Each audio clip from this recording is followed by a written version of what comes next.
సమాచార హక్కు చట్ట న్యాయ పోరాట సమన్వయ కమిటీ మరియు సమాచార హక్కు చట్ట ప్రజా రక్షణ బేరీ కమిటీ జాతీయ కార్యవర్గ సమావేశం 23వ తారీఖున వర్క్షాప్ 24వ తారీఖున కర్నూలు జిల్లా కల్లూరు మండలంలోని కాస్మోపాలిటన్ కల్చర్లో ఏర్పాటు చేయడం జరిగింది. ఈ వర్క్షాప్ ముఖ్య ఉద్దేశం సమాచార హక్కు చట్టం పైన అవగాహన కల్పించడం, అదేవిధంగా ఉమ్మడి తెలుగు రాష్ట్రాల నుండి నూతన సభ్యుల పరిచయ కార్యక్రమం జరిగింది. ఈ కార్యక్రమంలో కర్నూలు జిల్లాకు చెందిన విఎం కిరణ్ కుమార్ను జాతీయ సహాయ కార్యదర్శిగా, కర్నూలు జిల్లా చామర్తి సుమనవల్లిని జాతీయ మహిళా అధ్యక్షురాలిగా, కర్నూలు జిల్లా నుండి బైరెడ్డి దినేష్ కుమార్ రెడ్డిని ఉమ్మడి తెలుగు రాష్ట్రాల ఇన్ఛార్జిగా సమాచార హక్కు చట్ట న్యాయ పోరాట సమన్వయ కమిటీ చైర్మన్ మరియు ఫౌండర్ కంచర్ల సురేష్ చేతుల మీదుగా నియమించడం జరిగింది. ఈ సమావేశంలో చైర్మన్ మరియు ఫౌండర్ కంచర్ల సురేష్ మాట్లాడుతూ, మన సంస్థ ముఖ్య ఉద్దేశం సమాచార హక్కు చట్టంను గ్రామ స్థాయి వరకు తీసుకెళ్లడమే ఎజెండాగా ముందుకు సాగుతుంది. ఇలాగే ప్రభుత్వ మరియు ప్రైవేట్ కార్యాలయాల్లో ఎలాంటి అవినీతి జరిగినా ఎంతటి వారైనా సరే వారిపైన మన సమాచార హక్కు చట్ట న్యాయ పోరాట సమన్వయ కమిటీ పంచా విసురుతుందని హెచ్చరించారు. ఈ కార్యక్రమంలో సమాచార హక్కు చట్ట న్యాయ పోరాట సమన్వయ కమిటీ చైర్మన్ మరియు ఫౌండర్ కంచర్ల సురేష్, జాతీయ అధ్యక్షులు బాలాజీ శంకర్ సింగ్, జాతీయ ప్రధాన కార్యదర్శి గరికపాటి చంద్రకుమార్, ఆంధ్రప్రదేశ్ రాష్ట్ర అధ్యక్షులు మునిగేటి కాశీ, ఆంధ్రప్రదేశ్ రాష్ట్ర ప్రధాన కార్యదర్శి తిరుపతి సురేష్, తెలంగాణ రాష్ట్ర అధ్యక్షులు బండి ప్రభాకర్, ఉమ్మడి కర్నూలు జిల్లా మీడియా ఇన్ఛార్జ్ బోయ శ్రీనివాసులు మరియు తదితరులు పాల్గొన్నారు. జిల్లాలో జరుగుతున్న సమాచార హక్కు చట్ట న్యాయ పోరాట సమన్వయ కమిటీ మరియు సమాచార హక్కు చట్ట ప్రజా రక్షణ బేరీ కమిటీల యొక్క ముఖ్య ఉద్దేశం ఏంటంటే సార్, సమాజంలో ఏదైతే అవినీతి జరుగుతుందో అవినీతి మీద ఫస్ట్ ప్రాధాన్యత మాది ఉంటుంది సార్. దాని మీద ఎజెండా అంటే అసమానతలు లేని సమాజం కోసము, సమాజంలో నాటు మొక్కల్లాగా పేరకపోయిన కొన్ని మొక్కల్ని తీసిపడేసి స్వతంత్ర సమరయోధులు ఏదైతే కలలుగన్నారో భగత్ సింగ్, అంబేద్కర్, తర్వాత అల్లూరి సీతారామరాజు మొదలైన వ్యక్తులు ఏదైతే కలలుగన్నారో వాటికి అనుగుణంగా ప్రభుత్వానికి ప్రజలకు మధ్య వారధులుగా ప్రభుత్వ సంక్షేమాలు ప్రజల మధ్యకు తీసుకెళ్లే విధంగా సమాచార హక్కు చట్ట న్యాయ పోరాట సమన్వయ కమిటీ అనేది వర్క్ చేస్తుందండి. ఇది ఒక NGO company, non government organisations company sir ఇది.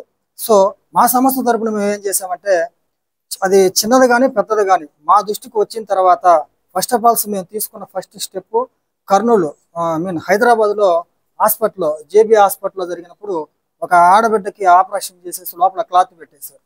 అది మా దృష్టికి రావడం వల్ల మేము ఏం చేసామంటే వెంటనే రైట్ టు ఇన్ఫర్మేషన్ యాక్ట్ ద్వారా సదరు డిపార్ట్మెంట్కి పంపించడం జరిగింది. అక్కడ 4 డాక్టర్లని, స్టాఫ్ నర్సులతో పాటు మొత్తాన్ని కూడా సస్పెండ్ చేశారు. ఈవెన్ రికార్డెడ్, అది కావాలంటే మీకు సార్కి పంపిస్తాను చూసుకోండి. తర్వాత విజయనగరం జిల్లాలో మాతో పాటు వర్క్ చేసే మా టీము ఎక్కడో ఒక చిన్న ఫంక్షన్లో గొడవ మాట మీద మాట పడవేసిన తర్వాత మా వాళ్ళు ఇదేంద్ర బాబు తప్పు చేశారని మా వాళ్ళు అక్కడ పోయి అడిగితే వాళ్ళ మీద కేసులు పెట్టేసి వాళ్ళని 14 మందిని జైల్లో పెట్టాలనుకుంటే నేను మన విజయవాడ మారుమూరి విక్టర్ ప్రసాద్ సార్ తోటి ఫోన్ చేయించేసి ఆ టీంను మొత్తాన్ని బయటికి పోకుండా ప్లస్ వాళ్ళని సస్పెండ్ చేసే కార్యక్రమంలో కూడా మేము చేసాం. అలాగే డీసెంట్గా అనంతపురం జిల్లాలో 2 ఎస్ఐని, ఒక సిఐని, సేమ్ టు ఒక ఎంఆర్ఓని కూడా సస్పెండ్ చేయించాము. నా లిస్టులో ఉన్న ప్రతిదాన్ని కూడా నేను ఆధారాలతో పాటు, అంటే మనకి ఎవరో బయట ఏదో చెప్తే దాని కనుక నేను తీసుకునేది కాదండి, ఖచ్చితంగా క్లియర్ కట్గా ఎవిడెన్స్ పక్కా, అంటే 50% ఎవిడెన్స్ నా దగ్గర ఉంటే బయట నుంచి ఇంకొక 50% ఎవిడెన్స్ నా దగ్గరకు వస్తే అవతలోడు ఎవరు అనేది నాకు సంబంధం లేదు. నేను రంగంలోకి దిగానా లేదన్నది మాత్రం పాయింట్. ఇక్కడ అవినీతి లేని సమాజం, అసమానతలు లేని సమాజం కోసం మనము నిరంతరము ఒక యుద్ధం లాగా, ఎవరైతే రైతులు ఈరోజు పండించిన పంట గిట్టుబాటు ధర సమాజంలోకి వెళ్తుందా లేదు. అట్లాగే ఒక ఆడగూతురు రోడ్డు మీదకి వస్తుంటే ఆడగూతురికి అన్యాయం జరుగుతుంది. అంటే మహాత్మా గాంధీ ఏమన్నారు, అర్ధరాత్రి 12 గంటలప్పుడు ఆడగూతురు నడి రోడ్డు మీద నడిస్తే మనకు నిజమైన స్వతంత్రం వచ్చిందన్నారు. బట్ అలాంటి పట్టబగలు ఒక ఆడగూతురు రోడ్డు మీదకి వస్తే రకరకాలైన సిచ్యువేషన్ జరుగుతున్నాయి. అలాగే ఒంటరి మహిళ, అంటే వితంతువులు ఉన్నారు, వితంతువులకు భర్త చనిపోయిన తర్వాత కూడా వాళ్ళకున్న ప్రయోజనాలు ప్రభుత్వం నుంచి డైరెక్ట్గా వాళ్ళ దగ్గరకు రావట్లేదు. అలాంటి వాళ్ళ కోసము ఇంకా ఏంటి మీడియా మిత్రులు మేము కూడా తెలుసు కదా, ఈ రోజు మీడియా మిత్రులు అంటే అందరూ రకరకాలుగా వ్యవహరిస్తున్నారు. అలాంటి మీడియా మిత్రులకి, రైతులకి, మహిళలకి, నిరుద్యోగ యువతలకి, చదువుకున్న యువతలకి అందరికీ మా సంస్థ తరపున మేమైతే ఏదైతే చేయగలమో అది పూర్తిగా స్వచ్ఛందంగా సేవా కార్యక్రమం లాగా, అంటే ఒక వాలంటీర్ వ్యవస్థలాగా మేము ముందుకెళ్ళి ఈ కార్యక్రమాలు చేయడానికి సిద్ధపడ్డాం సార్. అలాగే ఈ ఒక ఇండియా వైడ్ మొత్తం ఇండియా వైడ్ కూడా అన్ని రాష్ట్రాల్లో దీన్ని ప్రొవైజులేషన్ చేసుకోవడానికి మా ప్రయత్నాలు చేస్తున్నాము. దీనికి మేము కలిసికట్టుగా అంటే ఉమ్మడిగా ఒక మాట ఏదో మా కిరణ్ సార్ అయితేమి, బైరెడ్డి దినేష్ అన్న గారు అయితేమి, మన సార్ శంకర్ సార్ అయితే వీళ్ళందరం మాటలు అంటే ఒకసారి ఒక ఒక వర్క్ టీం వర్క్ చేసుకున్న తర్వాతే మేము దాన్ని ముందుకు తీసుకుపోవడానికి ప్రయత్నాలు చేస్తున్నాం సార్. మరో మాట ఏంటంటే రానున్న కాలంలో తల్లిదండ్రుల పిల్లల్ని అయితే కంటున్నారే తప్ప ఆ పిల్లల్ని పెంచి చేసిన తర్వాత పెద్దవాళ్ళు చేస్తే భార్య మాటలు వేసిన తర్వాత తల్లిదండ్రులు రోడ్డు మీదకి పంపిస్తున్నారు. తర్వాత ఏ తల్లి కన్నబిడ్డలో పసిబిడ్డలు కూడా రోడ్ల మీద ఉండిపోతున్నారు. ఇలాంటి వాళ్ళకు కూడా మేము కొన్ని సేవా కార్యక్రమాలు నెక్స్ట్ ఉగాది నుంచి మేము అది కార్యక్రమాలు కోర్ కమిటీతో డిస్కషన్ చేసిన తర్వాత మేము ఆ సేవా కార్యక్రమం అన్ని జిల్లాల్లో అన్ని రాష్ట్రాల్లో కూడా ప్రొవైడింగ్ చేయడానికి ప్లానింగ్లో ఉన్నాం సార్. దానికి మా టీం సపోర్టు ప్లస్ మేము చేసే ప్రతి కార్యక్రమాన్ని కూడా మీడియా మిత్రుల ద్వారా ముందుకెళ్లాలని, అలాగే మీరు కూడా మాకు సహకారాలు అందించాలని పూర్తిగా మనసా వాచ్య కర్మను మేమందరిని మేము అడుగుతున్నాము. సో సార్ ఇంకొక విషయం కూడా చెప్తున్నా సార్, మా యొక్క ప్రధానమైన సిద్ధాంతం అవినీతి అంతం, సమాచార హక్కు చట్ట పంతం అనే నినాదంతో ముందుకెళ్తాం. ఎక్కడైతే అవినీతి త్రిమింగళాలు ఉంటాయో ఈవెన్ మీరు చూడండి ప్రతి ఏసీపీ వాళ్ళ కంటే మేము తెర మీదకి మేము రావటం లేదు, తెర వెనక మాత్రం కథ మొత్తం నడుపుకుంటున్నాం. ఫర్ ఎగ్జాంపుల్ నేను దొంగతనం చేస్తున్నా సార్, నేను అమౌంట్ తీసుకున్న సమాచారం అన్నది మా దగ్గరకు వస్తుంది, బట్ మేము తెర మీదకు రాము. మా వెనక మేము వేరే పర్సన్ పంపించేసి ఆ పర్సన్ ద్వారా మేము అతన్ని పట్టిస్తున్నాం. ఇలా ప్రతిదీ రికార్డెడ్ తీసుకున్న తర్వాతే మూవ్ అవుతున్నాం అనమాట. అవతలోడు ఎవరు అనేది మన సంబంధం. డూ ఆర్ డై, యుద్ధంలో దిగితే మరణమా విజయమా, రెండు పాయింట్లు. యుద్ధంలోకి దిగితే మరణమా విజయమా అన్నది రెండు పాయింట్లు.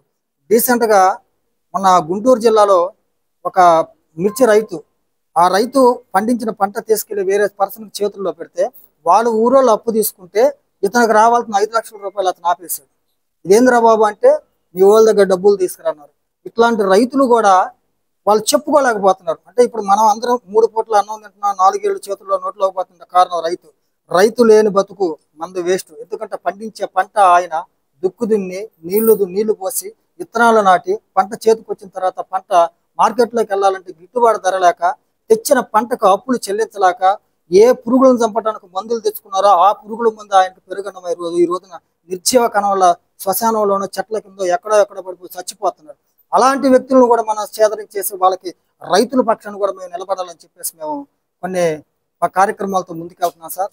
నాకు ఈ అవకాశం ఇచ్చిన ముఖ్యంగా కిరణ్ సార్కి అలాగే దినేష్ అన్నకి వీళ్ళందరికీ పేరు పేరున మనస్ఫూర్తిగా ధన్యవాదాలు చెప్పుకుంటున్నాం సార్. ఈ సమాచార హక్కు చట్టము నిర్వీర్యం అవ్వడానికి గల కారణాలు ఏంటి? నిర్వీర్యం కావడానికి కారణాలు అంటే సార్, నాకు తెలిసి ఆంధ్రప్రదేశ్లో మొత్తం 156 ఎన్జిఓ సంఘాలు ఉన్నాయి.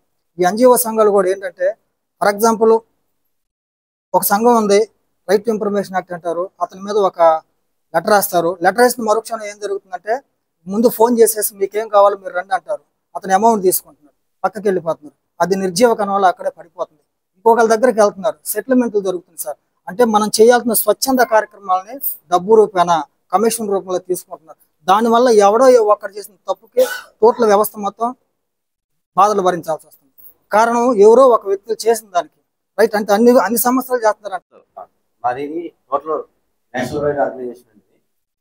ప్రస్తుతానికి ఉమ్మడి తెలుగు రాష్ట్రాల్లో 1200 మంది సభ్యులతో మేము ముందుకెళ్తున్నాము. తమిళనాడు కమిటీ వేసాము, హొసూరు వేసాము, కేరళలో టీం రెడీ అవుతుంది, హిమాచల్ ప్రదేశ్లో టీం వేసి ఉన్నాము, ఒరిస్సాలో టీం వేసి ఉన్నాము, ఉత్తరప్రదేశ్ కూడా టీం వేసి ఉన్నాము. మా సంస్థ ద్వారా ఈ దేశం మొత్తం మీద ఉన్న అన్ని రాష్ట్రాల్లో కూడా మాకు సమాచార హక్కు న్యాయపోరాట ప్రతి రాష్ట్రంలోనూ ఆ రాష్ట్రంలో జిల్లాలోనూ ఉన్నారు. వారి ద్వారా మేము సమాజంలో అసమానత తొలగించడానికి, అవినీతిపరమైన అధికారుల మీద మాత్రం ఎంతో ప్రకటించాం.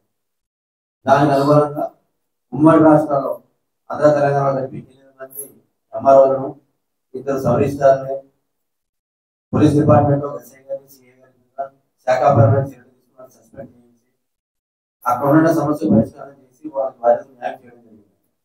దీన్ని ఎక్కడ కూడా మేము అధికారికంగా మేము ప్రకటించుకోలేదు. అంటే మాకు పబ్లిసిటీ కోసం చేయాలి, పబ్లిక్ సర్వీస్ అంటే చేయాలంటే యూనిటీ ఉండాలి.